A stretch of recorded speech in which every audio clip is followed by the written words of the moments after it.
えっと、それって、どういう意味ですか？ジョージさん。言葉通りの意味だよ。僕はまだ自分の城を築き上げてない。それができて初めて僕は一人前になれたと思えるんだ。その時、君と結婚したい。Oh my god. それはでもそれじゃあもう僕の心が許せないんだ。だから君に婚約指輪を贈りたい。婚約ですか？でも私、家具ですし。そうだったね。じゃあ家具は人の言うことを聞かないとね。今君に贈るのにふさわしい指輪を作らせてる。多分今度の親族会議の日には持っていけると思う。その時に贈るから、どうか君の返事を聞かせてほしいんだ。Oh man, what a line. Like, I get it, right? I get what kind of relationship they have. But imagine you explaining this, like, if we didn't have this context and we just saw this specific scene play out, and we didn't know, that they've been interested in each other for years and that they have this like specific relationship. I think OBS literally just crashed on its own for a fucking second. Man, what the fuck is going on with OBS? Anyway, like my entire screen flickered black for that monitor. What a fucking nightmare and a half. Anyway, just imagine you don't have this context, and all of a sudden you see George tell Shannon, "Well, you're furniture, so you have to do what I say." That's like, that can be super fucked up. That can be misinterpreted as being super fucked up. But luckily for us, we have context, so it's not as creepy. and that line was probably just taken, like, was given as a joke. Like, he was kidding around, I guess. But anyway. 君が僕の婚約を受けてくれたら、僕はその席でおじい様を含めた全ての親族の前で君との婚約を宣言する。ジョージさん。君と僕の仲をふさわしくないと咎める人たちはきっといる。でもそいつらの顔を見る必要はない。君はその瞳の中に僕だけを満たしていればいいから、君を必ず幸せにする。それだけは絶対に約束するから。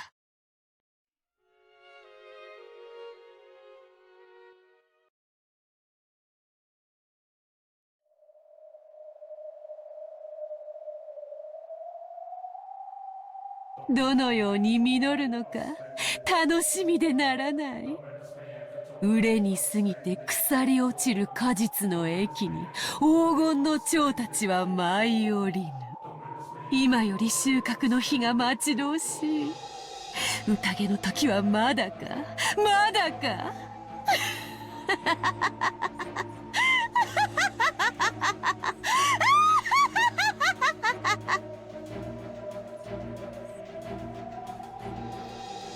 So it did that thing where it played the whole audio despite the text not being on screen. Oh, come on. I stopped a scene early last time. Fucking hell. It's so dumb. The first day, October 4th, 1986. Is this the actual first date of, or first day of the meeting? Looks like it. They had eaten breakfast at a coffee shop in the station building. By chance, the inside of the shop had been decorated with Halloween colors since it was October. Mari had seemed to be awfully pleased with that. For quite some time, she talked loudly inside the train about wanting to have a Halloween festival without caring that she was attracting the attention of others. Halloween is popular in Europe and America, but people aren't that familiar with it in Japan. Yeah, actually. The shopping district was colorfully decorated with orange pumpkins, but the costume parades of children demanding sweets and saying trick or treat were nowhere in sight. So, yeah, I guess we can finally talk about this. I've never had a chance to talk about Japanese Halloween, but yeah, it's completely different. And that happens with a lot of Western holidays in Japan, where they kind of have a different meaning or interpretation or tradition. Not tradition in the same sense of like, if you think back to like how Halloween was created and how it was used to ward off people, how they used to use, I think it was turnips or onions, turnips instead of pumpkins for jack-o'-lanterns and stuff like that. I mean in regards to what it's become. It's the same thing similar to like Christmas. So I mean, in the West, Christmas, for example, is a holiday where you spend time with your family. You know, it's the season of giving. That's what it's known like in the West, in Europe, in the States, in North America, and South America. It's a season of giving. People spend time with their family. They eat a lot of hearty meals. They have cakes, and then during Christmas, they give each other gifts. Right? Like that's the tradition in the West. In Japan, it got like changed, I believe, mainly due to Kentucky Fried Chicken. KFC tried to push it as a sort of like family thing, because back then people didn't really care about Christmas. People didn't even know about Christmas until like the 70s or 80s, to a point where it was like a nationwide sensation, where KFC was promoting, you know, their buckets on Christmas, and they were saying, hey, you should definitely pre-order, well, not pre-order, but you should make reservations for your bucket so you can spend Christmas with your family. So have a Kentucky Christmas. It was something like that. That's what it was in the 80s. And then eventually, Kentucky Fried Chicken became a thing where they're like, hey, you should spend Christmas with your loved one, like with your girlfriend, like your partner. So then it became a couple's holiday instead of a family thing. So it somehow branched out into that, where it literally just became a time where people confess to each other, a time where people go see certain sites, like fireworks or whatever, during the holiday. It's like Valentine's Day to them. Which is fucking weird, right? Same thing with Halloween, where Halloween, again, in the West, it used to be one thing, and then it became kids go out and they ask for treats, where you kind of simulate the things that they were warding off, right? Without going too much into the history of Halloween, it just, people back then believed evil spirits would visit them if they did not appease them. So they would leave out like jack-o'-lanterns or something, and then these spirits would quote-unquote come visit them. And then they would give them, I don't remember what the fuck they give. They gave them like cookies or some shit. They gave them a sweet treat from back in the day, from like 400 years ago. And then that would satiate them, and then that would, that would ward them off. And then nowadays, in modern day time, we simulate that again, but instead of it being evil spirits, it's children dressed up in costumes to then go get candy, right? I'm explaining Halloween to all of you who probably already know what that is. In Japan, Halloween is like Halloween in Mean Girls. I don't know if you've ever, if any of you have watched the movie Mean Girls, and if you've seen the Halloween scene where the protagonist, Katie, goes to her first Halloween party, and she dresses up like a corpse bride, a literal bride that died, and she walks into her friend's house, and everyone is like just dressed in casual clothing, and all the women are dressed, according to her, as sluts. And that's according to her, or to quote her, she's like, I did not know that Halloween was a time where girls tend to just slut out, or something along those lines. That's kind of what happens in Japan, where people just dress up in costumes, but they don't really do anything with it. There are a lot of people that dress up in like very lewd cosplay, but most people are just there in like Shibuya, dressed up as like cops or prisoners or mummies or whatever, and they're just hanging out and getting drunk. And like that's basically Halloween for people. It's not really like much of a time for horror, more of like It's just a cool holiday with a Western theme to it or some shit. That's all they really do. That's why, again, especially here in the 80s, when this game is set, Halloween means like nothing to most people. But again, my description of Japanese Halloween is like early 2000s onward. I don't know what it was like in the 80s or 90s. I know more about Christmas, but not so much about Halloween because I never had to think about it. Because it's like they don't celebrate Halloween. Who cares? Anyway, I'm rambling. ハロウィン祭りがしたい。こんなお洋服やだ。魔女の格好がいい。親族会議は遊びじゃないのよ。おじいさまにお会いするんだから、ちゃんとしたお洋服じゃないとダメ。Well, it wasn't completely full inside the train. It was really packed with almost all the seats occupied by passengers. Okay, so they are in a train. I thought it was like a plane for a second, but not the little, you know, prop plane that they took to the island. Like, I thought it might have just been them flying to wherever. Anyway, Maria was making a fuss among them, stomping her feet on the seat while Rosa scowled at her. Oh my god. Rosa had warned her many times to lower her voice, but Maria hadn't obeyed her at all. Once Maria got like this, no matter how much he tried to explain the situation or calm her, she wouldn't listen. Before, Rosa used to pamper Maria and give in to her at times like this. But that had probably been a mistake. Surely Maria had gained the mistaken impression that throwing a tantrum long enough would make her mother give up and do what Maria said. Rosa had realized that error with the help of an educational book, and since then, she'd hardened the part of her heart that wanted to pamper her beloved daughter. Her mutual understanding with Maria began to grow weaker and weaker, as she began to get discouraged by her own powerlessness more and more often. ハロウィン。お菓子をくれなきゃいたずらしちゃうぞ。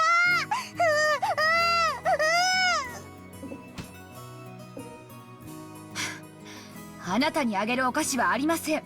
Such a fucking weird thing to ask your mom for. Give me candy right now, or I'm gonna throw eggs at your face in front of everyone on this train. Be so fucking mean. さっき朝ごはんを食べたでしょ。お菓子をくれなきゃいたずらしちゃう。 I'll play a prank. The prank being I'm gonna kill you. I'm gonna sacrifice you. お菓子をくれなきゃいたずらしちゃう。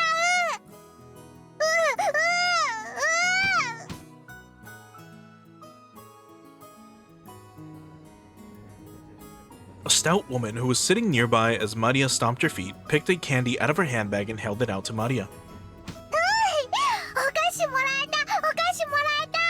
見て見て、ママ。ハッピーハロウィン。 And that's in English as well, right? Because it's in brackets. ママ、ハッピーハロウィン。 It's not. It's in katakana. Okay. ママ、ハッピーハロウィン。こらマリア、勝手に人からお菓子をもらっちゃダメでしょ。返しなさい。いいんですよ。元気なお嬢さんですこと。Ojo-san. おいくつです？ Maybe there was no malice in the old woman's words. However, Rosa seemed to find that remark extremely humiliating. マリア、知らない人からお菓子をもらっちゃいけないっていつも言ってるでしょ。これはマリアがもらったの。やだ、マリアの。話しなさい。ママの言うことを聞けっていつも言ってるでしょ。マリアの。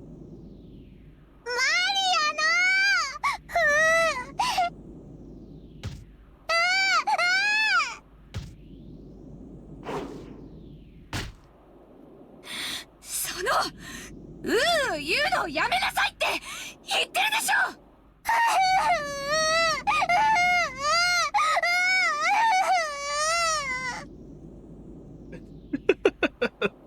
I'm not laughing at her slapping her, but It's just like, didn't I tell you not to do this? And then she just does it again over and over again. Like in defiance. Oh my god. Rosa reflexively hit Maria violently on her cheek.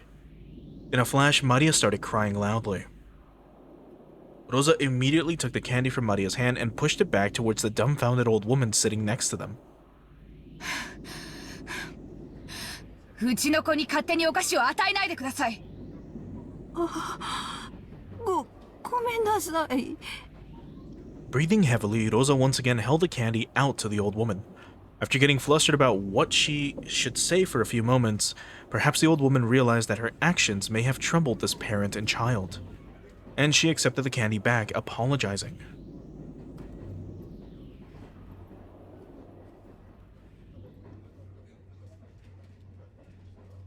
After that, Rosa finally took notice of her surroundings. Her daughter's clothes were all messed up, she was crying and shouting with her nose dripping, and there were many dumbfounded passengers watching them. Except for the sound of the train running, the interior was completely silent. Fortunately, that pitiful silence didn't last more than a short while. However, it was followed by an even more painful atmosphere as everyone began to whisper. Maria shouted, cried, kicked, and stomped her feet as usual, paying no heed to the people sitting around her. Impulsively, Rosa tried to slap her again, but she noticed the cold eyes of the people in the train and couldn't. When the train stopped, Rosa forcibly pulled Maria's arm and got off, almost dragging her daughter along. Maria didn't stop crying. Rosa took her to the end of the platform and hit her cheek again. At the moment she was hit, Maria stopped crying for an instant, but before long she shouted and cried even more than before. Overwhelmed with emotion, Rosa grabbed the nape of Maria's neck and dragged her, tugging at her hair.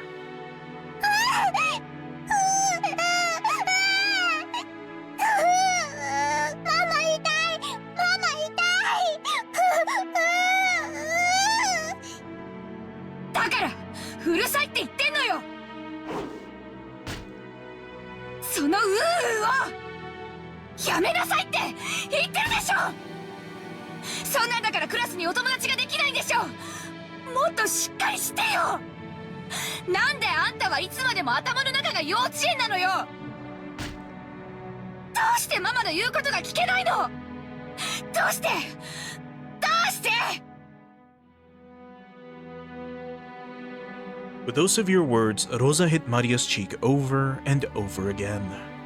The more Maria cried and shouted, the more Rosa hit her. And the more Maria was hit, the more intensely she cried and shouted.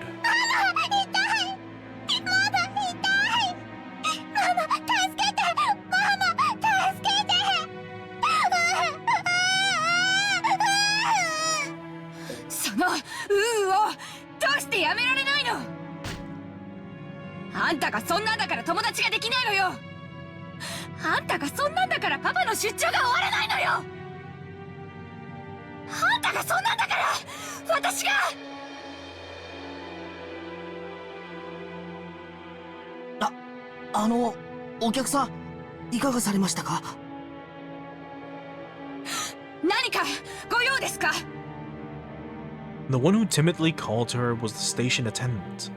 Rosa glared at the attendant with a look that said, "Don't butt into the problems of a mother and child, stranger." Of course, the attendant surely hadn't wanted to get involved either. However, Rosa had been yelling on the platform for a much longer time than she had imagined. Her emotional scolding had led the passengers on the platform to advise the attendant to call out to her. Rosa yelled at the attendant, saying not to worry anymore since they'd be getting on the next train. And then finally, or rather for the second time, she noticed the passengers on the platform staring at her from a distance. Rosa sweat lightly and felt a Rosa sweat lightly and felt a breeze make her sweat go cold, tormenting her. Maria still kept on crying, shielding her own head. Of course, if this beating continued, she'd probably be crying indefinitely.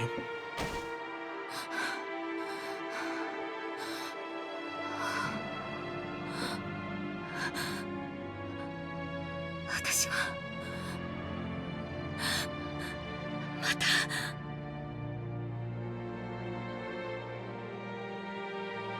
As the terrible heat in Rosa's forehead faded, she knew she had surrendered her soul to evil again.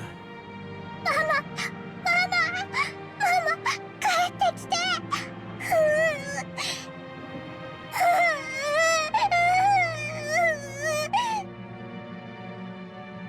Rosa fell to her knees and hugged Maria, whose face was all soggy with tears and mucus. マリアごめんなさいごめんなさいママ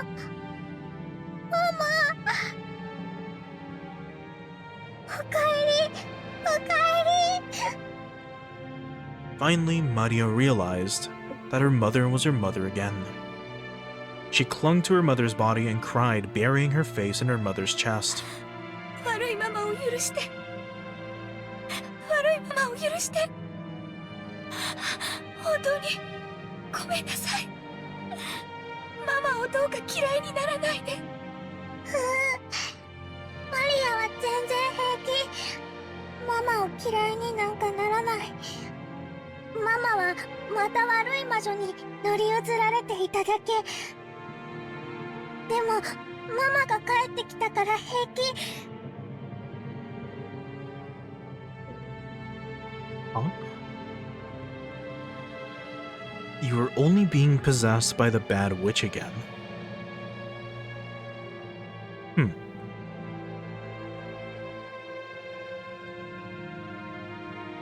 Okay.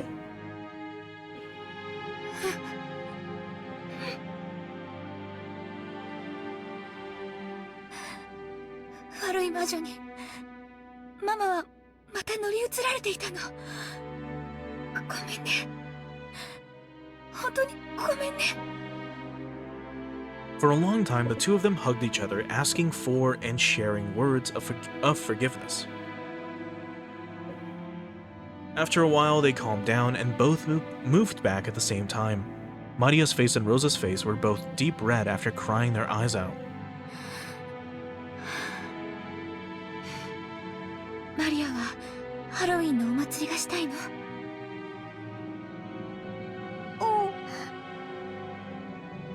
Do you think she does this on, like, purpose? ジョージお兄ちゃんやジェシカお姉ちゃんにかぼちゃマシュマロ見せてあげたかった Like, we know that Maria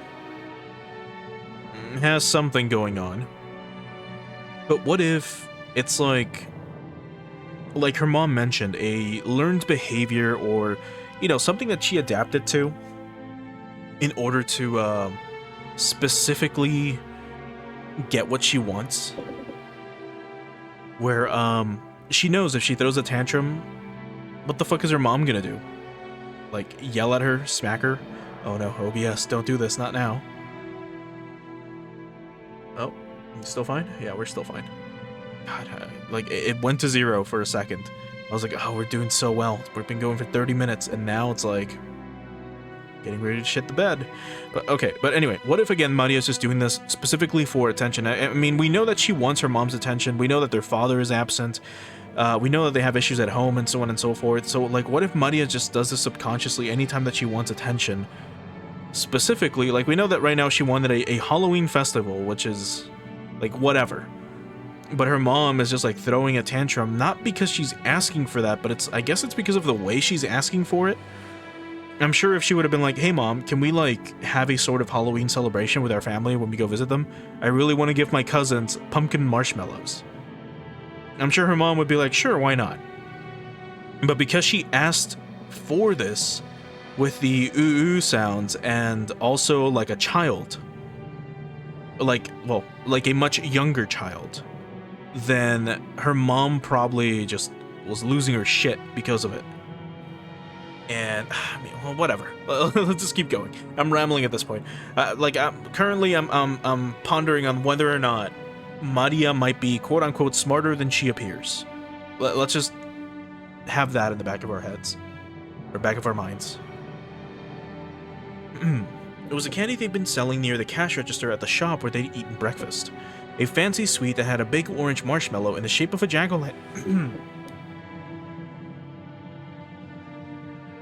God. Sorry, I'm like coughing real quick. One sec.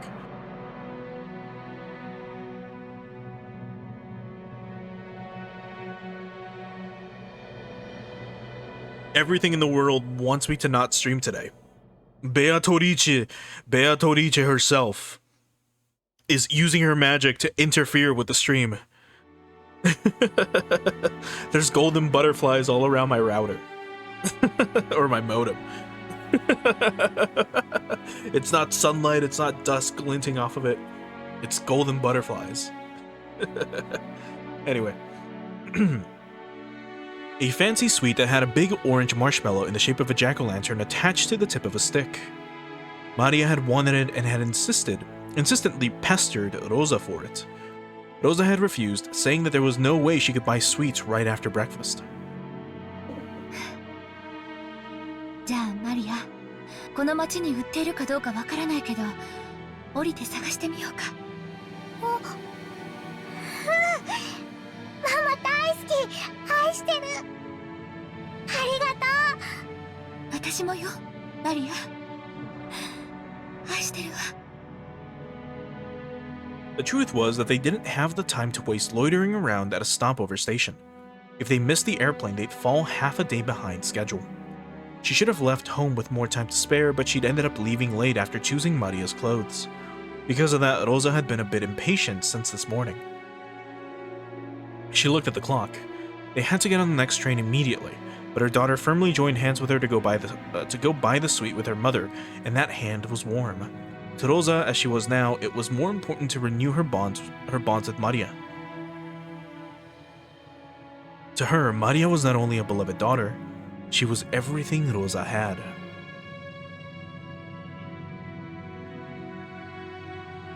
And then we have a new background. Here real quick.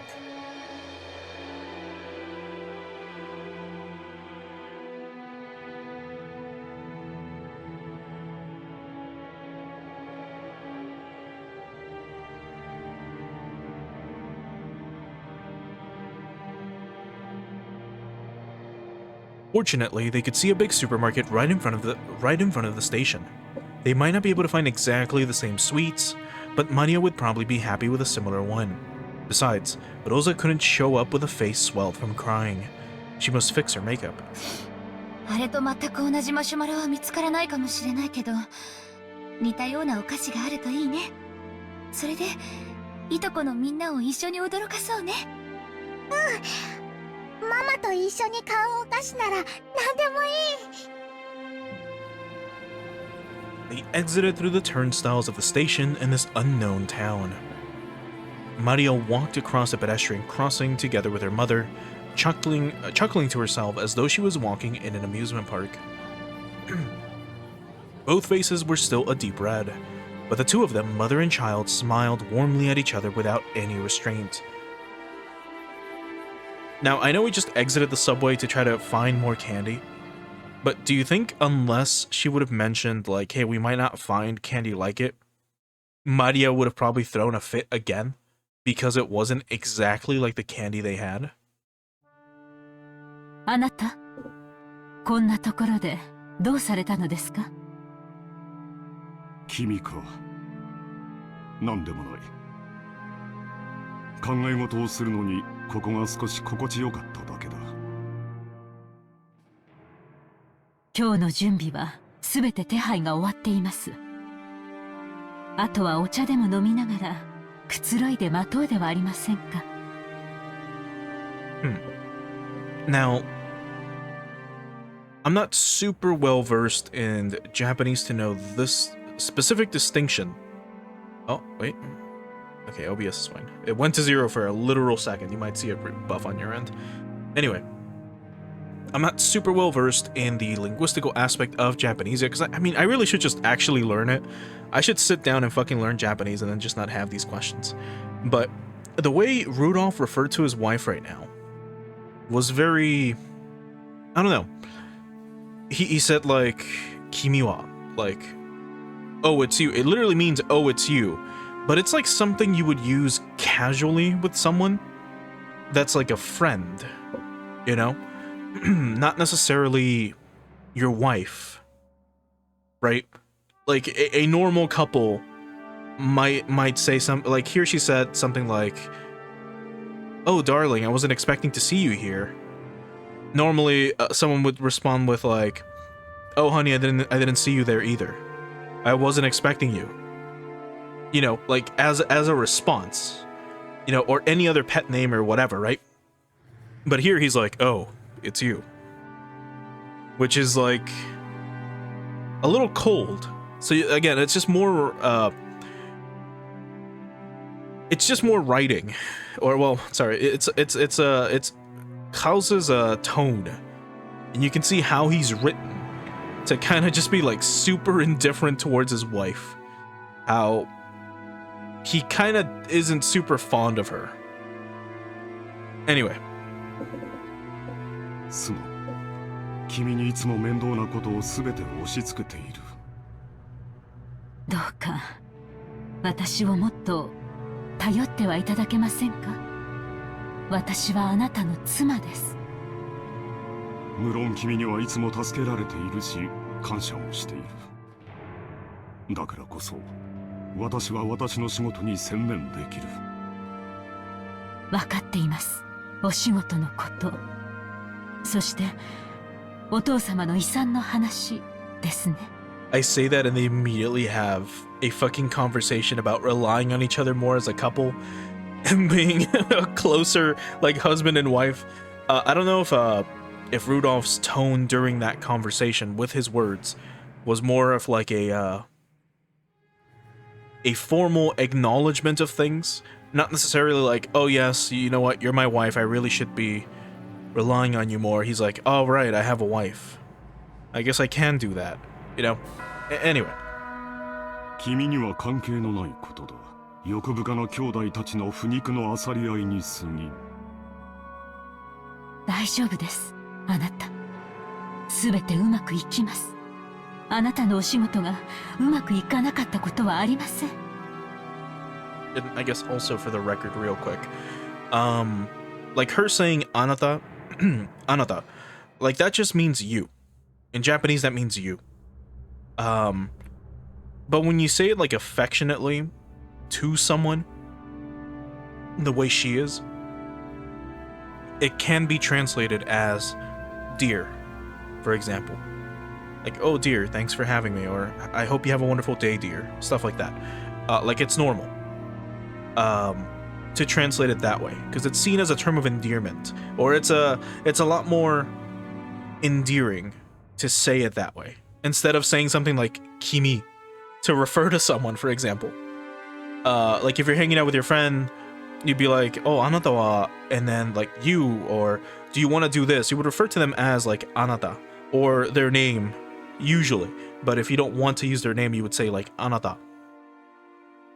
But that's a lot softer than using kimi to refer to someone. Anyway, I keep rambling about fucking Japanese linguistics. And the mental mind games being played by a 9-year-old with her mom.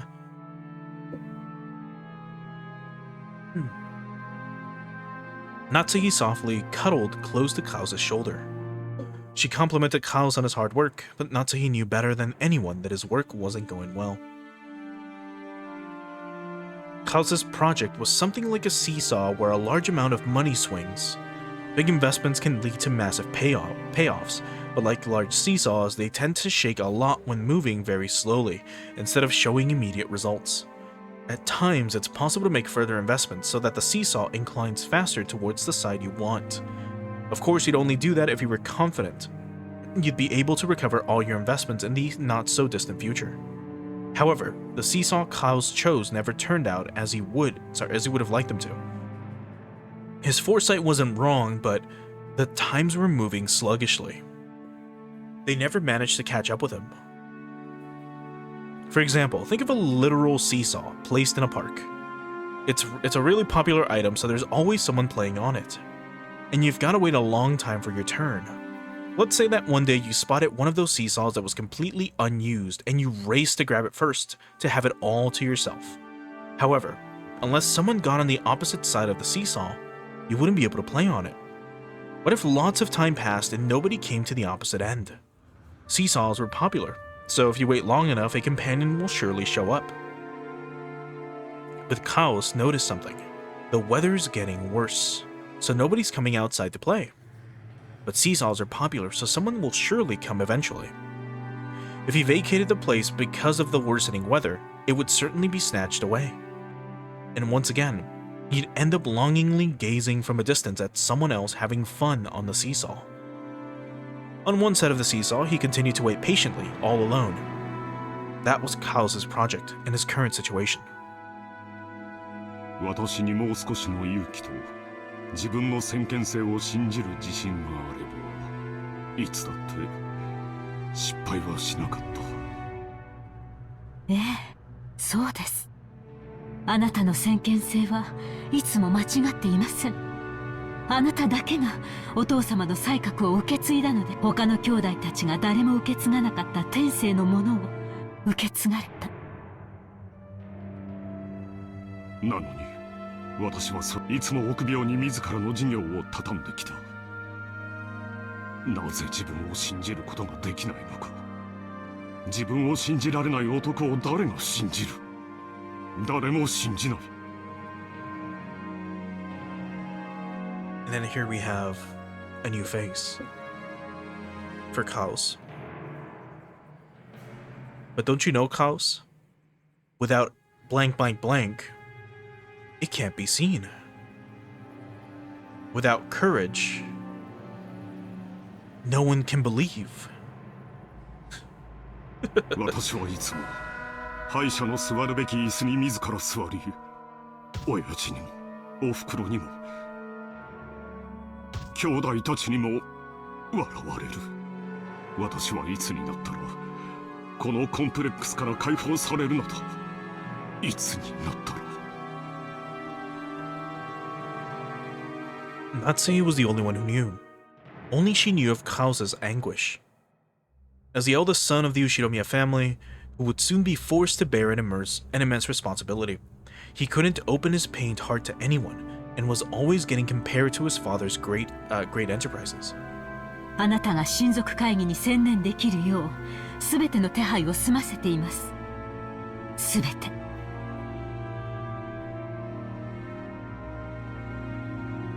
すまん。親父殿の件は親父。問題ないかね。はい。源氏と南條先生は私たちの味方です。あの強欲な兄弟たちを決してお父様には合わせません。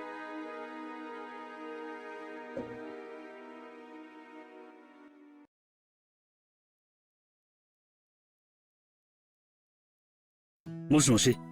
はい、合田です。ええ、お任せください。年に一度の大仕事に腕が鳴っております。 In the kitchen, multicolored ingredients were gathered and the preliminary arrangements were promptly being started. Even though it was still morning, the ingredients for dinner were already in saucepans and steaming.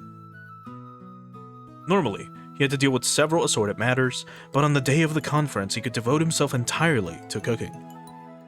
To Golda, who was originally a chef, this was surely the greatest gala occasion of the whole year. ええ、ディナーには子牛のステーキを。 God, they're having veal? 素晴らしい肉がすでに保冷庫で今夜を待ちわびておりますよ。まかないも今夜はぜひ期待してください。 I haven't had lunch, so this sounds fucking great. It was rare for Golda to be in this good of a mood towards his fellow servants. Golda bragged about being the Ushiromiya family's personal chef, and knowing he was considered worthy to display his excellent cooking at the family conference was his greatest honor. わかった。任せるのでよろしく頼む。あと、熊沢がそちらにいないか。熊沢さんですか。先ほど見かけましたが、こちらにはおりません。ゲストハウスの方へ準備に行かれたのではないでしょうか。また油を売っているのか。いや、結構だ。では引き続きよろしく頼む。ええ、万事この豪太にお任せを。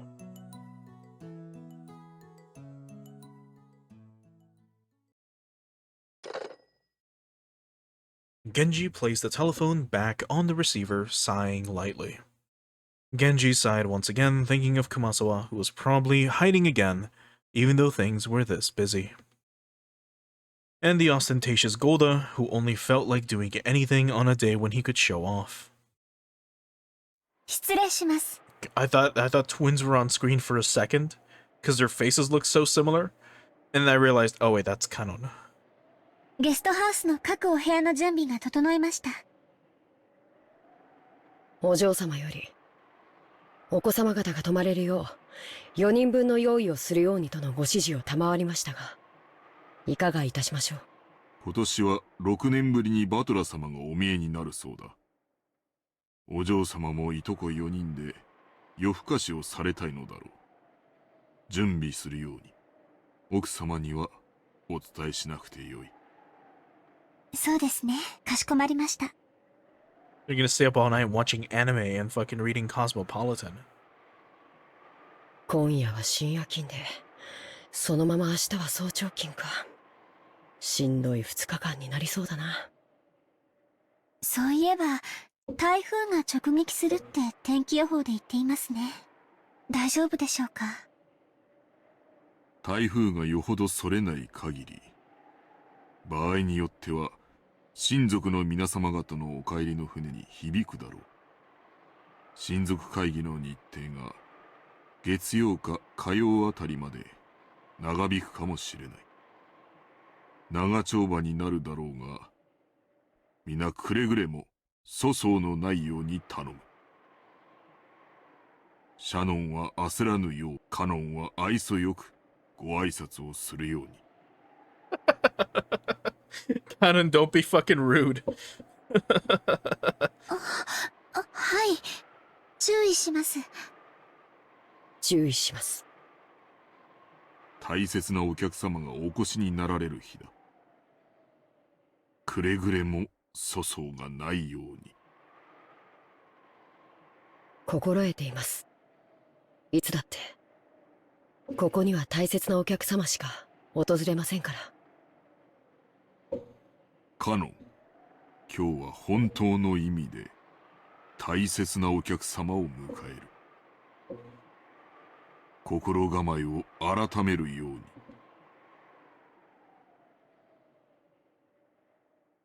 In the truest sense, we will be receiving a very important guest today.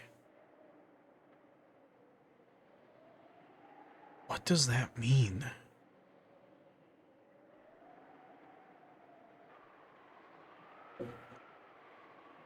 I assume, I don't know if you remember from a few parts ago. I say few, but I think this is like part 3 on YouTube. Or this would be part 4. But anyway, I think like 2 streams ago, there was a scene where George was told by his mom, Ava, that they were going to basically have an arranged marriage for him. Or an arranged relationship which leads to marriage, to be more precise. So I wonder if that person is showing up today. Without George knowing. They were probably invited by his parents. And George is planning on proposing to Shannon today. But, or he said in front of his family, which is assuming it's going to happen in this like weekend or during this retreat. So it could be that that person is going to be introduced and they might be another character.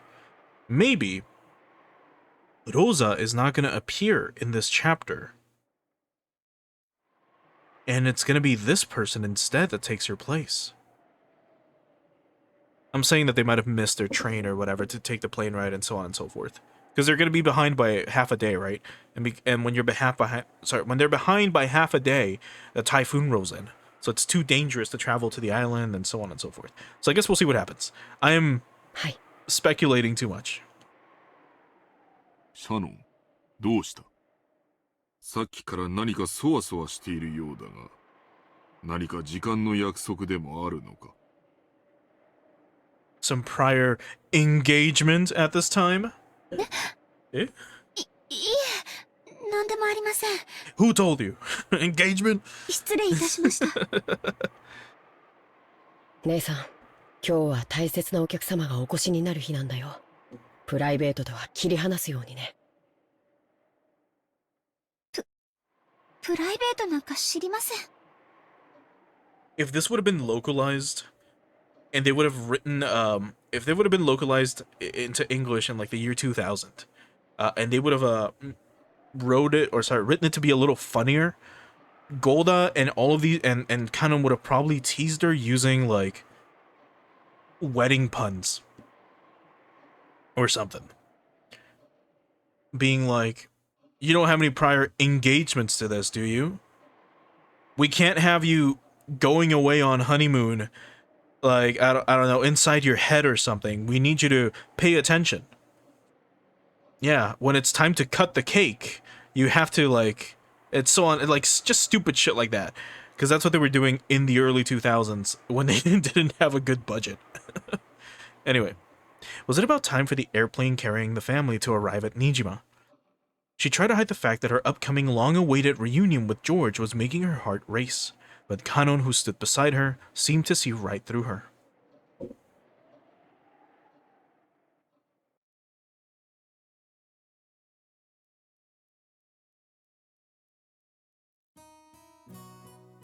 Okay, so here's the airport.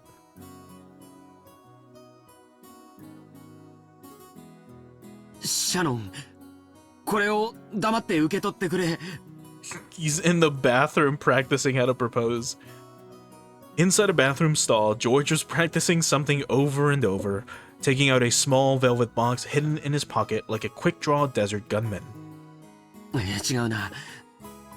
シャノンは牽引力のある男性が好きなんだ。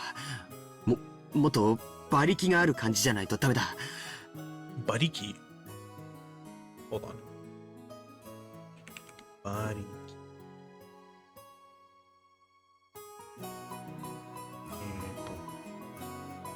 Yeah, it is. Okay. Yeah, Bariki is horsepower. シャノン、これを薬指につけるんだ。命令だよ。ああ、左手とちゃんと言わないと右手にされちゃうかもしれない。いや、シャノンもそこまでかまととじゃないけど。ああ、でも少しは自由意志がないとなんだかその。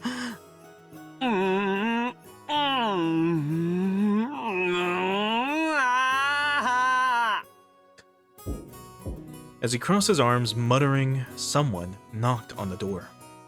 George was snapped back to reality. お、ジョージ君、大丈夫か？腹の調子でも悪いのか？ Oh my god. Ironically enough, I had not heard that word from Umamusume. I was actually thinking of like the kanji for it. I believe used the kanji for... I kept thinking of the kanji for muscle. And I was like, this kanji's muscle related, isn't it? Would it be muscle related? I mean, I can double check real quick. But horsepower was bariki. But... Oh no, the first kanji for it is...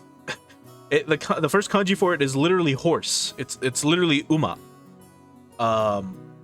But it's read as like bari. And then that is yeah, and then chikara is the other one, which means force. Literally horse force. So horsepower. Anyway. So here you have George trying to rehearse how to propose to Shannon. And then just imagine that, like he's taking the ring out, you know, like a gunman trying to draw it at high noon, and you have Rudolph approaching the bathroom, and then when George gives up, that's when Rudolph opens the door, and all he hears is George going like you know, moaning and groaning, and he's like, oh dude, he's having a tough time in there. ルドルフおじさん、大丈夫です。平気です。ご心配は無用です。そっか。ならいいんだけどな。無理して力みすぎるなよ。尻が切れちまうぜ。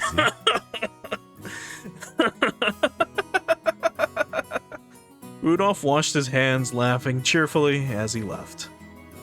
George, realizing that the most embarrassing part hadn't been overheard, relaxed and felt extremely relieved. In more ways than one, right? ローザはまだ来ないのか？ Ugh. まだよ。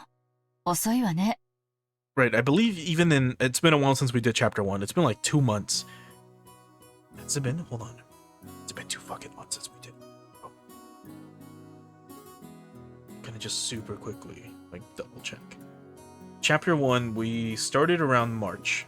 So it's been 3 months since we started. At least part 1 went up exactly 3 months ago.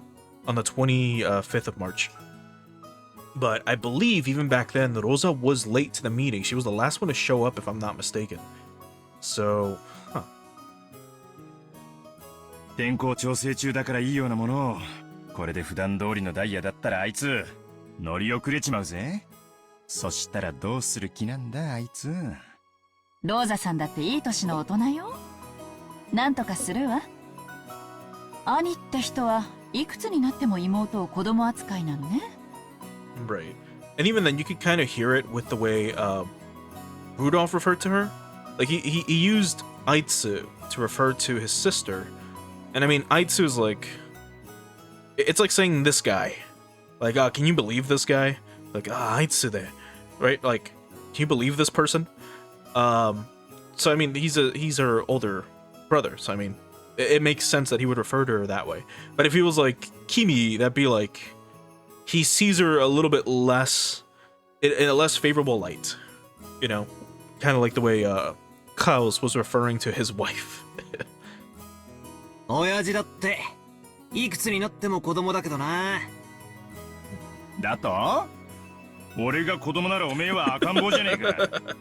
ほれほれ、バトラちゃん、高い高い。He's gonna get up ease. やめろ、くすぐって。やめ。Can you imagine seeing this shit in public? Having a grown man tickle his son? Oh my fucking god, dude. 親子ってより悪ガキ仲間って感じね。ほら、いらしたわよ。おおお、餃子さんやないか。Oh, she's here. マリアちゃん、久しぶりやの。久しぶり。マリア、お久しぶりです。でしょ？言ってごらん。お久しぶりです。そうや。よく言えたな。ご褒美に飴玉あげような。Uh-oh. あれ？どこにしまったんや。ローザさん、お久しぶりです。マリアちゃんもお久しぶり。ご無沙汰してます、キリエ姉さん、秀吉にと。あら、バトラ君？大きくなったわね。いやー。今日は会うたびに言われてて恥ずかしいっすよ。Right? And in part 1, he was talking about this a lot. He's like, every single person that I talk to, that I meet, or that I have met recently, has always said, oh my, look at how big you've gotten. おう、ローザ、遅かったな。飛行機がダイヤ通りだったらギリギリってとこだったぜ。ごめんなさい。列車の接続がうまくいかなくて。何？また天候調査中なの？ぼやかないぼやかない。船で6時間も揺られるくらいなら飛行機でほんの30分の方がずっとマシよ。たとえ1時間余計に待たされたって全然早いんだから。あれがマリアなのか？大きくなったな。成長期か？前に会ったのは6年前？それは変わるわよ。女は心変わりがあればたった1日でも生まれ変わる生き物よ。Oh my god. What a line. Maria, noticing a big man she didn't recognize mixed in among the relatives, hid behind Rosa's back and glared at Battler. おいバトラー、挨拶しろい。前にやったのが3歳の時じゃ。初対面も同じだぞ。3歳じゃ覚えてねえよな。よっ、マリア。久しぶり。大きくなったな。マリア、バトラーお兄ちゃんよ。ルドルフおじさんの息子さん。わかる？おじさんの息子さんが、おじさんが息子さん。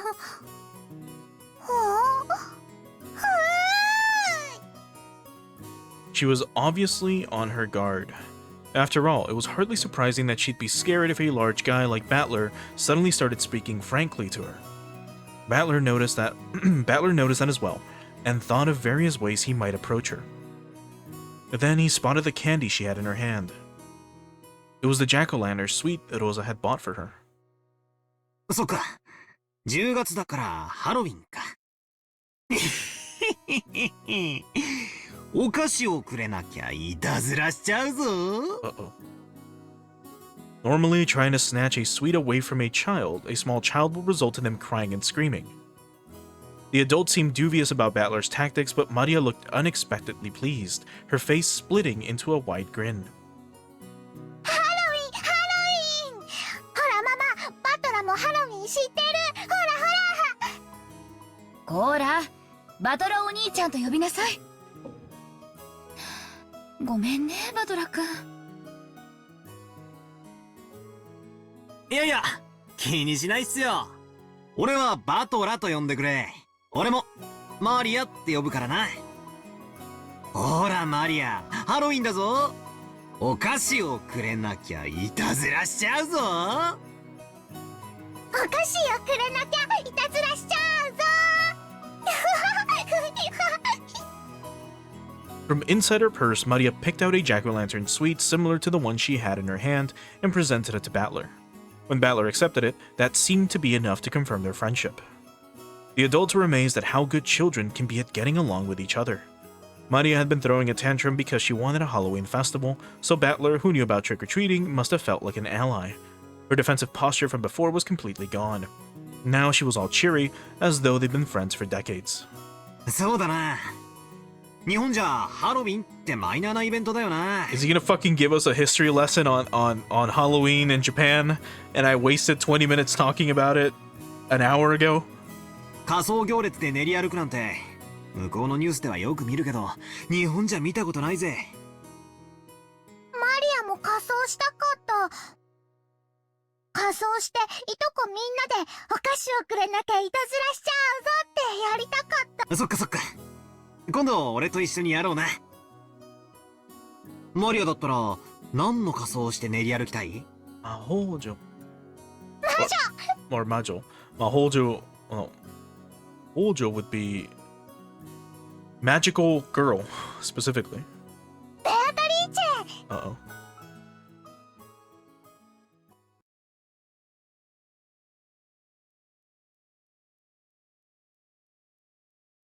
I thought that was gonna kill the mood. All the adults were gonna stare at her or something. Oh boy. おや、お嬢様、こんなところに。奥様が探しておいででしたよ。探されたくねえからこんなところにいるんだぜ。どうせみなりは大丈夫かとか、言葉遣いをちゃんとするようにとか、お小言が言いたいだけに違いないぜ。違いありません。私はさ、なぜか親族会議の日になるとこの魔女様が気になるんだよ。ほう、それはまたどうしてでございましょう。親族会議ってのはじい様に連なる全ての一族老頭が集まる日だ。今年は6年ぶりにバトラも来るそうじゃねえか。そんな感じでさ、何十年かぶりに今までずっと姿を現さなかった親族がひょっこりと現れるんじゃないかっていつも思ってるんだよ。 In literature, this is known as foreshadowing. ほほう。そんな親族がおりますでしょうか。ベアトリーチェ様だよ。素性は誰も知らない。あるいは大昔のじい様の愛人なのか。その子孫がひょっこりと現れて授けた黄金を返せなんて言い出すかもしれないぜ。 Oh God. If Beatrice was here, I mean, she's probably invisible listening in. But just imagine, if she was listening in, the second Jessica said, could she be grandfather's mistress from long ago? That would have pissed her the fuck off, probably. クラウス様たちは親方様の遺産問題で今年も議論されるでしょうから、こうも魔女の黄金の話で盛り上がっては黄金を与えた魔女本人がそろそろおいでになってもおかしくありませんね。熊沢さんはさ、辞めたり勤めたりと忙しいけど、源氏さん並みに昔からここに出入りしてるわけでしょ。What a line. ベアトリーチェのこともっと知ってるんじゃないの？ What a way to ask a question. Hey, I know you keep quitting and getting rehired, but you've been here as long as Genji, right? Holy fuck. さて、どうでしょうね。思い出そうにもこの老いぼれ、今朝の朝食すらも思い出せませんので。熊沢さんはいっつもそういう言い方で逃げるけど、何か知ってそうなんだよな。知ってて物陰で笑ってるみたいな陰湿な雰囲気が時々するぜ。She did. これは手厳しい。Oh my god. 隠し事など何もしておりません。私から申し上げられることは、ベアトリーチェ様は黄金の魔女であられて、この島の夜を支配されているもう一人の主人。じい様の受け売りかよ。給料もらってるとはいえ、じい様の妄言に付き合うのも大変だな。ただこれだけは申し上げられます。何？六軒島は太古の昔、小豆島と呼ばれて恐れられてきました。Kishima. Kishima's island, isn't it?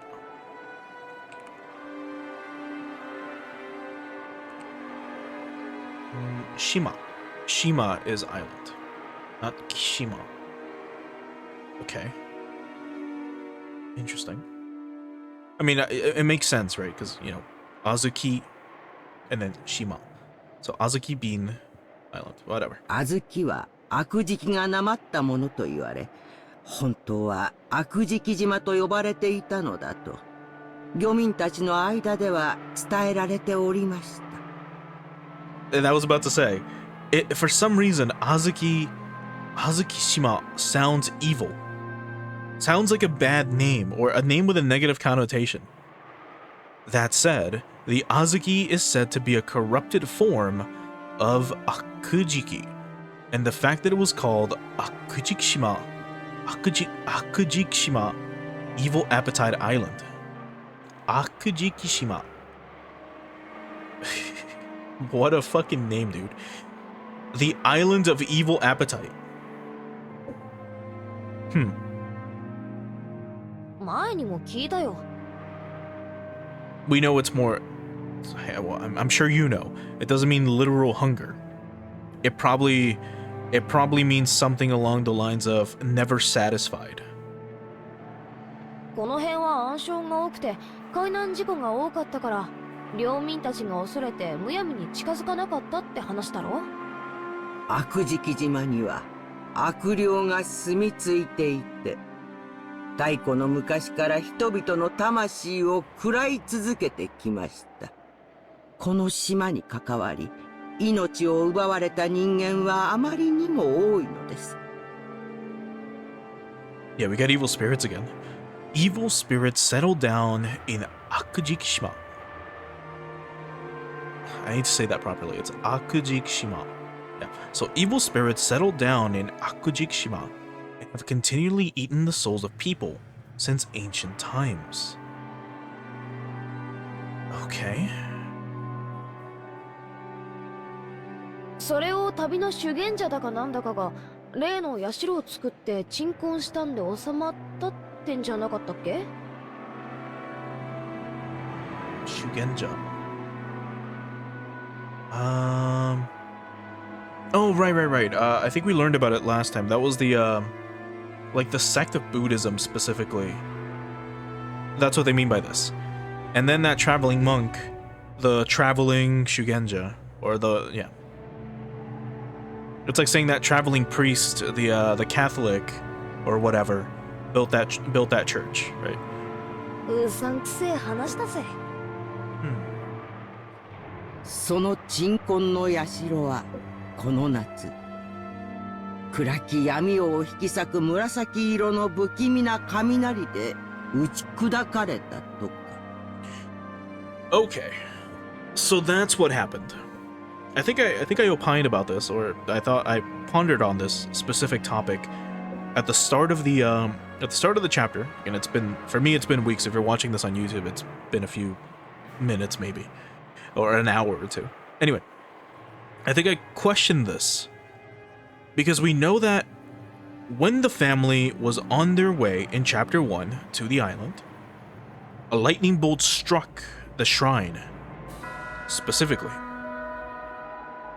At the start of this chapter, which took place before this meeting by a few weeks, maybe some days, let's just say some days before this meeting happened. Or actually here in this case it's summer, so at least 2 months prior, 2 or 3. A thunderbolt struck the shrine, which is when Shannon destroyed the mirror. So it could be that in chapter 1, Shannon had the golden brooch with her. And that's how she was able to get George to propose to her in private. Unless Kanon had already destroyed it, but I'm gonna assume not. Because, you know, she destroyed it then, and that's when the lightning bolt struck, and that's when Beatrice was allowed to, you know, be in this world now. However, it's been some time since that thunderbolt struck. In chapter 1, Beatrice was... Oh, the shrine didn't get struck at the beginning of episode 1? Wasn't there a lightning bolt that struck it? I could have sworn that they commented on it when they were on the boat. Unless something else happened, where they saw, or she saw a figure, I think. Okay, so it might have been that. I might be misremembering. Normally I don't. But, if there was no lightning bolt then at the start of chapter 1, then what I'm saying doesn't make sense, or it doesn't matter. But I was gonna think that maybe the Beatrice in chapter 1 wasn't as powerful as the Beatrice is as powerful as the Beatrice of chapter 2. But that's something. And at this point, that's a moot point, so it doesn't matter anymore. Anyway. But thanks for the correction. 熊沢さんその話好きだな。確かに鎮魂の社が落雷でなくなっちまうなんて不気味だが、まあもともとオンボロだったしな。ちょっと高い波にでもさらわれたんじゃねえのかな。 She's like, Jessica, I had to clean that shit up. It happened. It was like smoke coming out of it. 眠りから目覚めた悪食島の悪霊がベアトリーチェ様を呼び寄せたのです。もしベアトリーチェ様が親族会議に訪れられるようなことがあったなら。 I should also look into this real quick.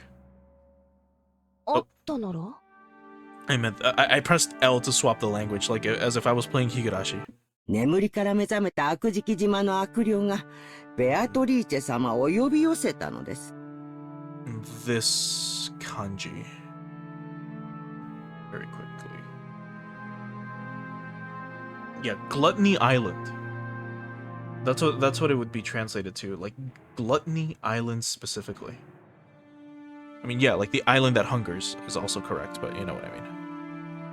眠りから目覚めたもしベアトリーチェ様が親族会議に訪れられるようなことがあったなら The other thing to consider is this. So we know Beatrice's power was being held by the mirror that was destroyed by Shannon, or Beatrice's power. However, she mentioned that someone else was opposing her. Now, is she referring specifically to, say, that monk who quote-unquote limited her power? Or is she referring to the other spirits that inhabit this island, allegedly? I guess that's something to keep in the back of your mind. あったなら Kumasawa fell silent for a moment. Jessica was pressing her to keep going, so that gap felt strange and eerie. When Kumasawa noticed that she had Jessica plenty scared with her silence, she grinned broadly. はてさてどんなことになるやら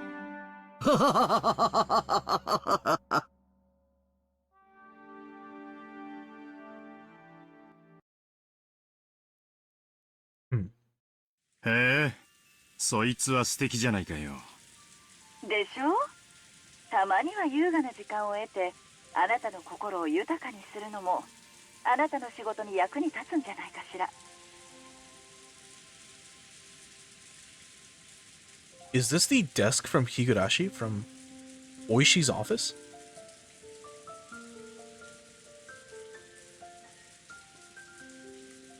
They look a little bit similar. Mainly the yellow thing in the background. I remember there being like a yellow container and then like a teal manila folder or something. So, anyway. だな。心と財布は豊かじゃなきゃいけねえ。わかったよ。その日は開けておくことにする。It is the same background. I knew it. 予約を頼むぜ。わかったわ。Look at Ryukishi using assets. How dare you? How dare you reuse sprites for your next game? 絶対よ。ああ、よろしく頼む。愛してるぜ、キリエ。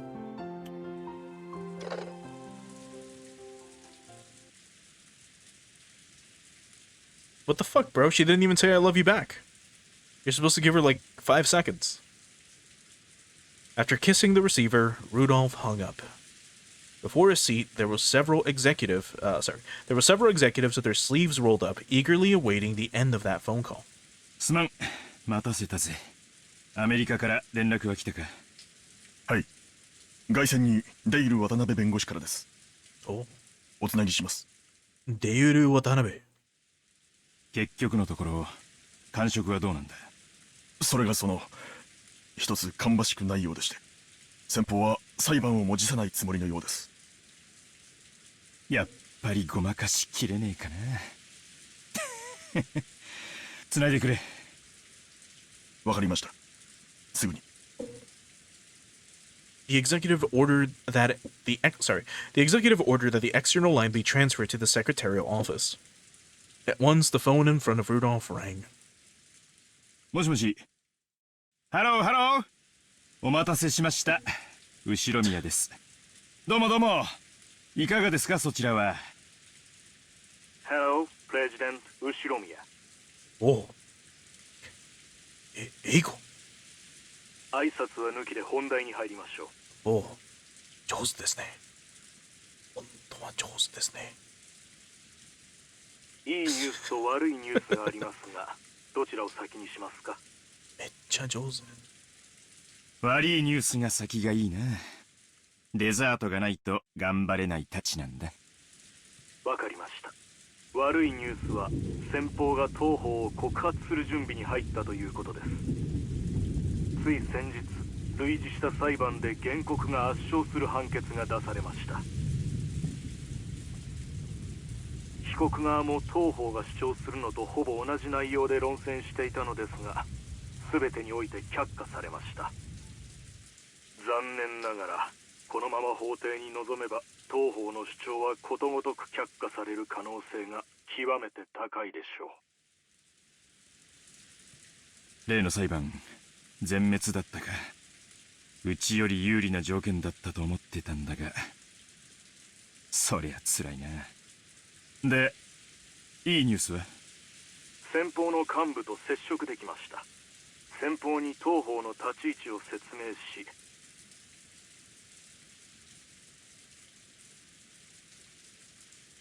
先方のブランドイメージを侵害する意図がないことを説明し、理解を得ることができました。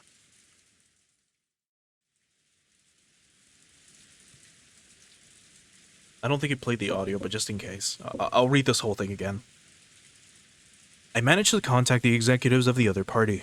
I explained the situation we're in, told them we have no intentions of tarnishing their brand's image, and managed to get an understanding. They'll send us their terms over the next few days, and if these are carried out, they promise to withdraw their charges. 先方は近日中に条件提示を行い、それらの履行が行われるなら告発を見送ると約束しました。感触は？取締役会のナンバー2による発言です。正直、非常に厳しいものになると予想されます。当方の想定では避けられないものとして、社名変更、ブランド名変更、交渉の余地のあるものとして若い金額、大手新聞。うちに潰れろと一言言やいいのに、周りくどい奴らだぜ。先方は近年2代目社長に交代したばかりで、まだ足固めが終わっていません。当方が徹底抗戦した場合、現社長に失点を与えたい勢力が何らかの利的工作をしかねないと懸念しています。そのため先方トップも本件を速やかに解決したいという思惑があるようです。そのため迅速な和解のために多少の条件緩和を引き出せる余地も残っているかもしれません。いずれにせよ、とんでもねえ金が必要になるか。その覚悟は必要です。そしてそれでも懲罰的賠償金よりははるかに安いかと。ありがとう先生。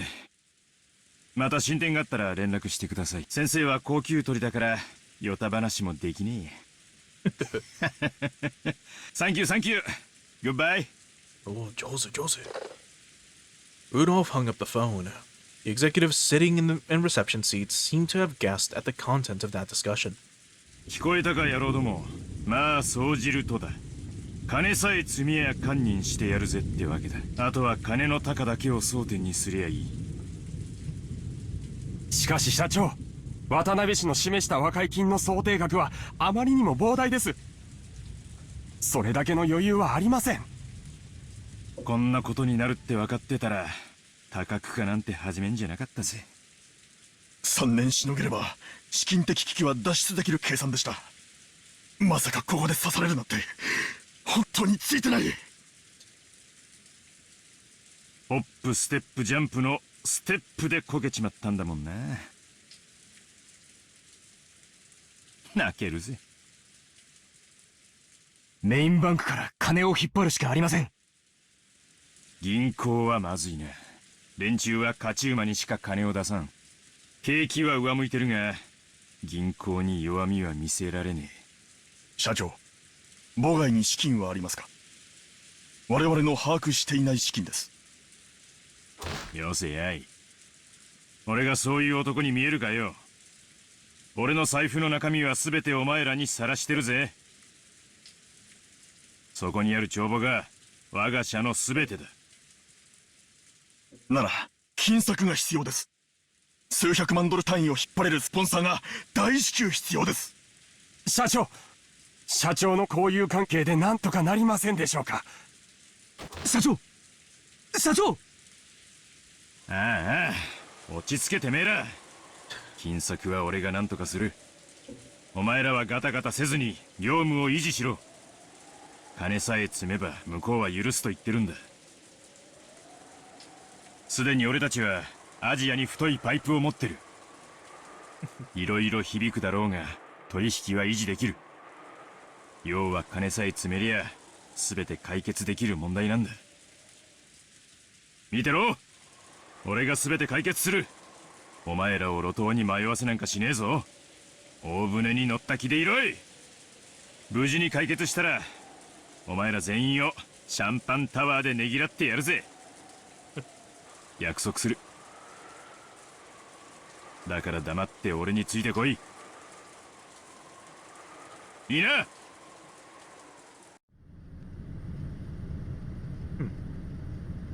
So far, the way this chapter has handled things, specifically with the storytelling, is kind of all over the place.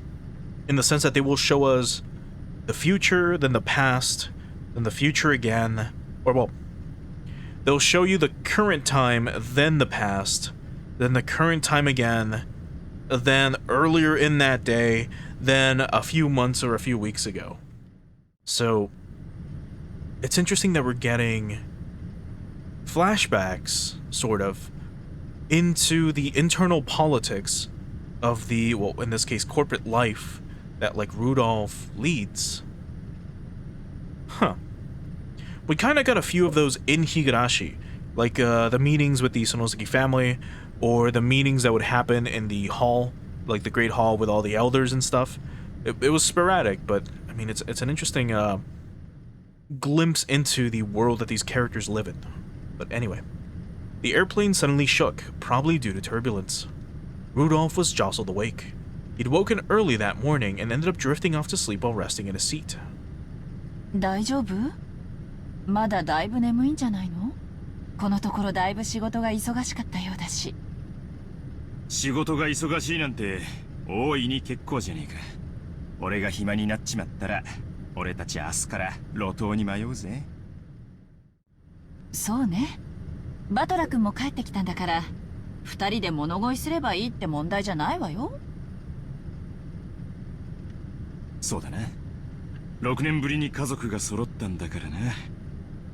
家族水入らずで過ごせるよう課長が頑張らねえとな。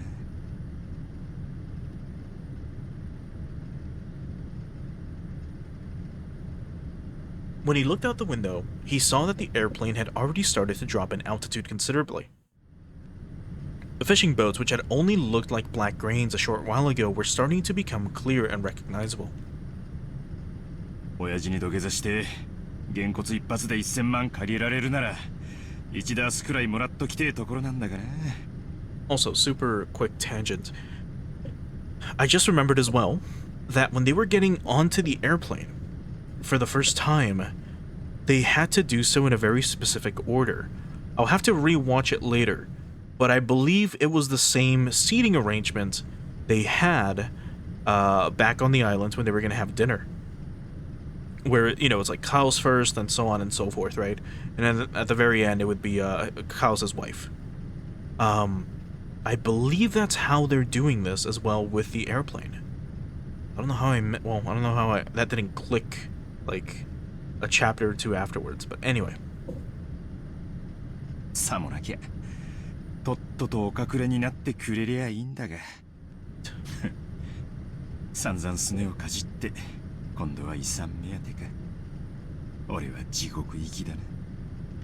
そりゃこんな俺に親父も会いたくはないだろうよ。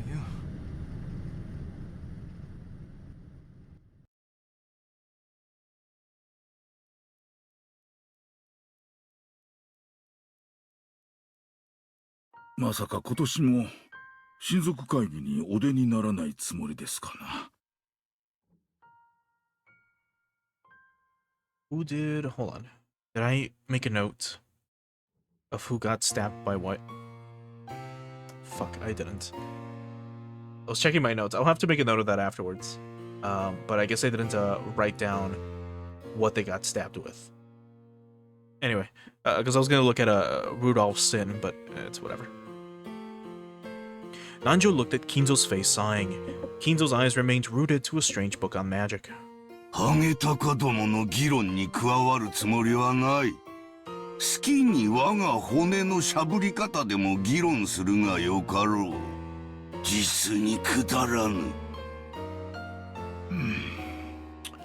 やれやれ、困ったものですな。Nanjo shook his head slightly. To him, children and grandchildren were lovely things. He believed watching them grow was the only way to truly enjoy old age. So Kinzo's words were very saddening to Nanjo. この部屋を出るべき時が来れば私は姿を現す。やれやれ。あれが姿を未だ現さぬようにな。When Kinzo raised his face, his gaze pointed at the portrait of the witch, which was respectfully displayed on the wall.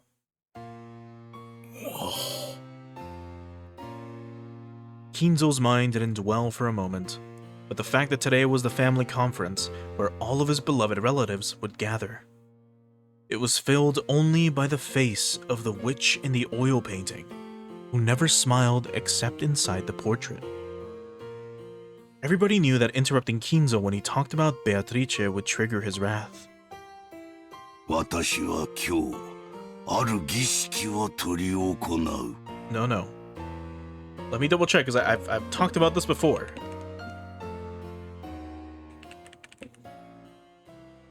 Yeah, ceremony is shiki. Specific. Let me see if I can. If he mentions like. 私は今日、ある儀式を執り行う。After the triple dots, you've got, hiragana, complicated kanji, and then that weird J-looking thing. That's the kanji for shiki. And shiki is ceremony, but he's saying gishiki specifically, which is different. Gishiki specifically means ritual. Just double checking. Yes. Yeah, it is. He's saying gishiki, which specifically fucking means ritual. He's not saying I'm holding a ceremony today. 私は今日、ある儀式を執り行う。 He's specifically telling Nanjo, hey, by the way, I'm gonna do a ritual I'm gonna commit witchcraft. I'm gonna perform witchcraft today. それは何ですかな? And the doctor's just like, this guy's fucking crazy, right? Like, what's he rambling on about now? 儀式というよりは博打に近い。なぜなら、リスクを負わぬ魔法に奇跡は宿らぬからだ。Nanjo had heard Kinzo say this many times before. You might even call it a pet phrase of Kinzo's. Kinzo apparently believed that magic and miracles could occur if you gambled your own fate with a certain amount of risk and triumph. かつて黄金のギャンブラーと言われた金蔵さんが、いつお迎えが来てもおかしくないそのご老体で、一体どんな博打に挑みますやら。これは見ものですな。なるほど。研究を尽くした秘術の儀式も魔法にたけぬお前にかかれば博打呼ばわりか。まあいい。奇跡を信じる私が勝てば、お前の目には水郷にしか見えなかったであろう我が研究のすべてが、この日に結実したことをはっきりと理解できるだろう。お前が勝てば、見たままの通り、いつ迎えが来てもおかしくない年寄りの水郷に終わるだけだ。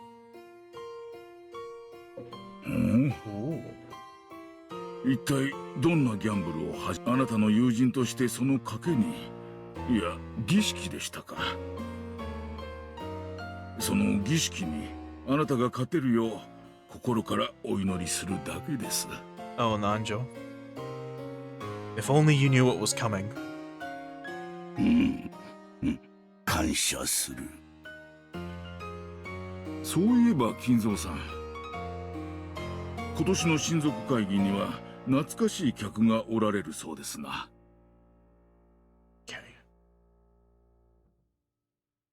何? For once, Kinzo reacted to Nanjo's words and turned around. ほら、ルドルフさんのところのバトラ君です。6年ぶりにおいでになるそうじゃありませんか。きっと立派になっていますよ。なんだ、バトラか。6年ぶり程度の客人など懐かしいなどと呼びはせぬ。Even he was fucking dude, they keep sprinkling this shit on you. You forgot about it a while ago, didn't you? You forgot that they mentioned, like, 40 minutes ago, that another guest was supposed to show up as well. Could it have been Battler when Jessica mentioned it? Or did they mean someone else? Because even Kinzo was like, wait a minute, do you mean, yeah, of course, it's Battler? And he's like, who cares?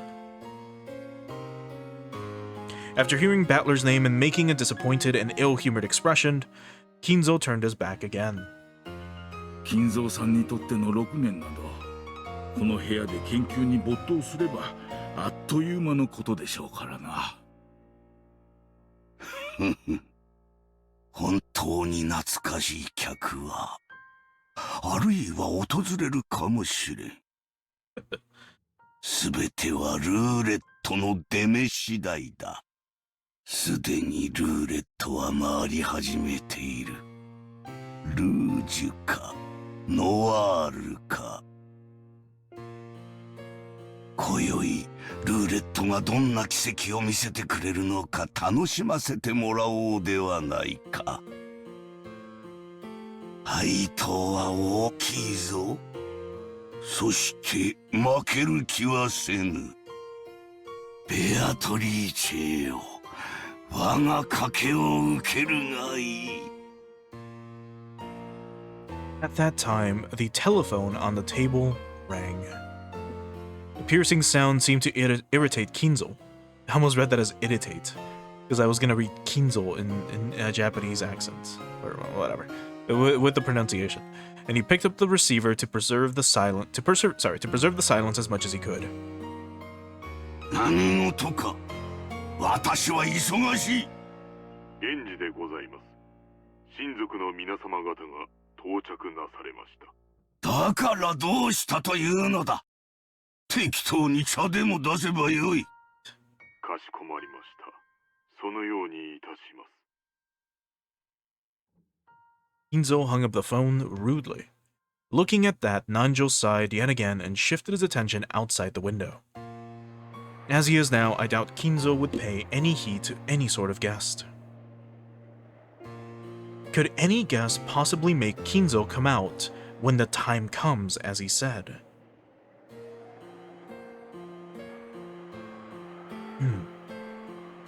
Kinzo had a single person in mind, but that was a guest who certainly wouldn't appear.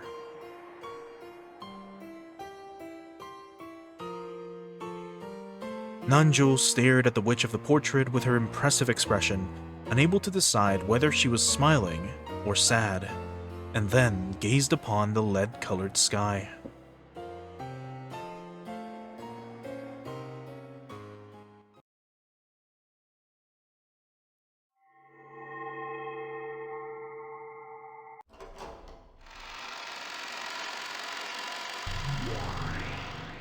Whoa, whoa, whoa, whoa.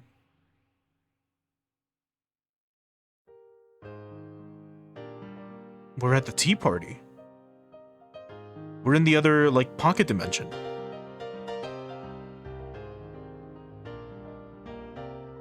Here, I'll let the music play out for a little bit.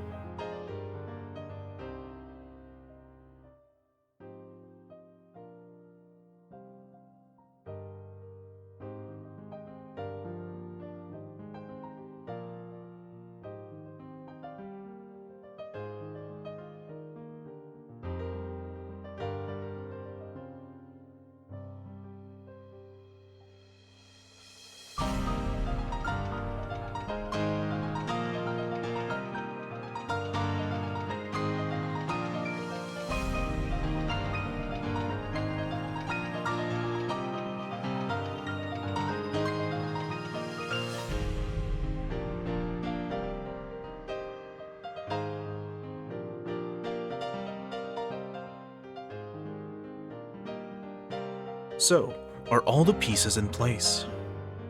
Shall we line them all up again and start a new game? 何か問題は？ねえよ。Huh?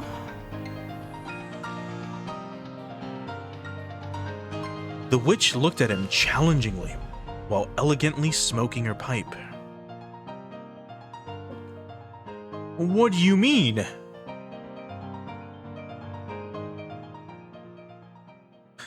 Just as I was about to speak, like the piano like really kicked in, so I held back and I let it play out for a little bit longer. Cause yeah, the song is pretty good. But what the fuck is I mean, yeah, I guess you kind of forgot Battler was in purgatory a bit ago. He was never baptized, so that's kind of where he ends up. But that's what happened during the tea party. Huh. And Battler? He just rudely shrugged his shoulders as if he didn't care what she did. The person talking right now is more than likely Frederica. He didn't meet her eyes, but that didn't mean he didn't intend to challenge her. It showed his clear determination to never be taken by this bastard's tricks. It was an expression of his determination to fight. まさか無策ではあるまいな。お前の出方がわからねえ以上、策も何もねえぜ。好きに先手を取ればいいじゃねえか。もちろんそうさせていただくぞ。お前の守りをいかに崩すか、何手で詰めるか。わらわの腕の見せ所よ。お前がどんな手で来ようが、俺はお前を信じない。その一点を俺が貫き通す限り、俺に負けはない。ってことはだ、このゲームはお前に勝てないようにできてるぜ。そうかもしれぬ。しかしゲームを何度繰り返すかはわらわが決めるぞ。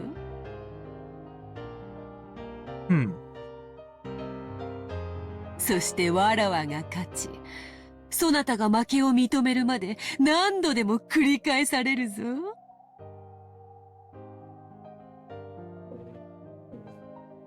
I'm the one who decides how many times we'll hold this game. We'll repeat it over and over again until I win and you acknowledge your defeat.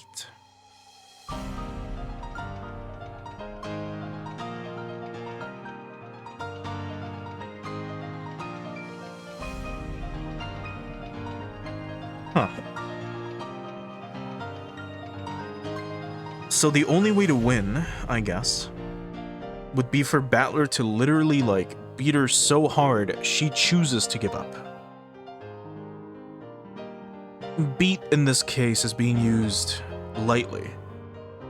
It's more like maybe until Battler makes Beatrice see something and notice something that maybe she will give up. つまりこれは災難よ。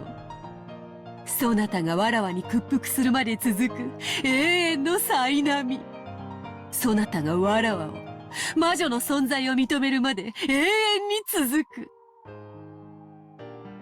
なら、俺もお前が根負けするまで何度でも無限に付き合ってやるぜ。What a sassy face.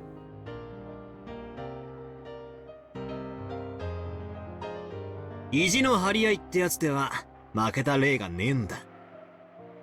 Yeah, right. Like, he denies witches exist, witches can't exist, and then something that can't exist can't play chess. So, like, you win by never playing the game.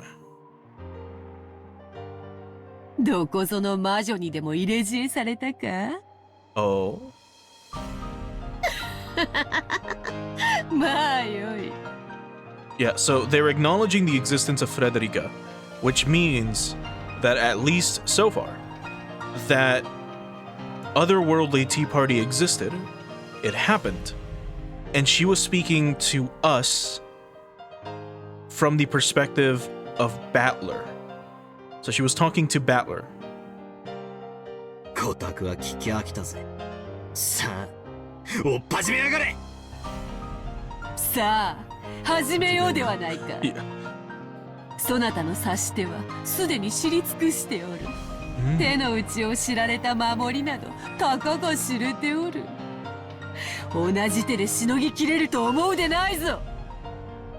ベアトリーチェ、一つだけ最初に言っておくことがある。なんだ。お前が何をのたまおうと自由だ。自由だ。だが俺が信じるかどうかは常に俺が自分で決める。貴様の魔法がどれほどのものだったとしても俺の魂は屈しない。これは俺への拷問だと？違うね。ならばなんだというのか。これはお前への拷問なのさ。お前がいつ俺に屈し諦めるか、それまで繰り返される拷問なのさ。 He hit her with the ED&I. Hold on. Oh, what's the actual word?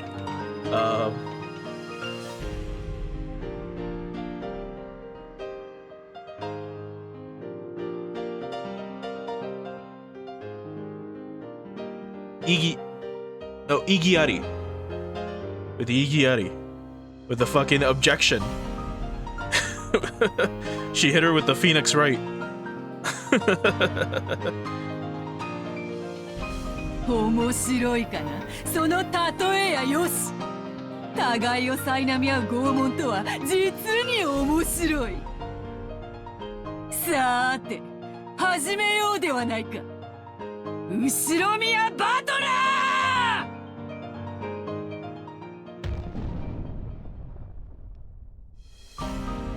Yeah, it was more of a joke. Although I could have sworn that it came out around 2002.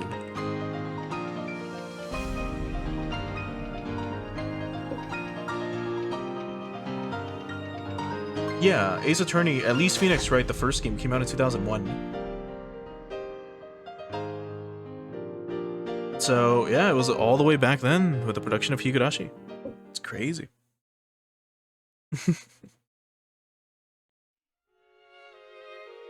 But alright. I think, sadly, this would have to be a stopping point for today. Like, my internet did stay relatively stable, but OBS did reach, like, just like my speech just fucking dropped to nothing a few times, and I don't want to risk it continuing further. Otherwise, I would love to continue. So I think for now, we unfortunately have to call it here for today. So let's get ready to swap on over to the ending screen.